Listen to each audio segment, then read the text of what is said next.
that is something I definitely wanted to ask you, because I know you said before the season it was going to be your last year, but you were playing so well. Yes. Right. And like you could still play the game. Did you second guess this at all? Like how, I know before the season you said it's going to be your last, but what was it like leading up to this decision? Were there moments where you're like, man, I think I might want to give it another run? Or were you like, nah, I'm done? I'm going to be totally honest with you. I wanted to give it another run because I got hurt. And I was like, man, I got a whole bunch left that I can still do. And I was really, this year would have been the real last year for sure if he would have kind of granted that. But he was like, man, it's such a storybook ending.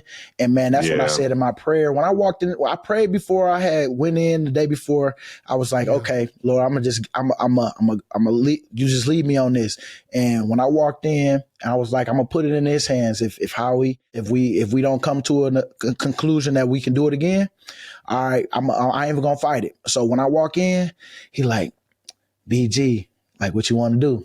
I say, man, what you want me to do? Because you know my heart. You know my heart. You know my heart. And he was like, BG, this is such a fairy tale ending, man. I can't let you, man. Like, you gotta go out on top.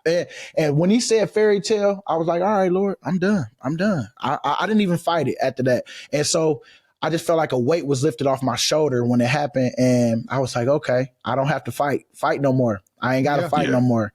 Cause man, I had this chip on my shoulder for so long on like just people like what you said, man, like I'm a bust and all that stuff. I carry that every year as motivation to go out there and make sure I'm working. But my family for sure was, my biggest motivation. But that was one that I always was like, man, how we don't want to get rid of me? And you kind of play that game in your head. And that's why you train hard and you go hard and make them sacrifices that that's hard to make, like eating food and all that stuff because you want to look good.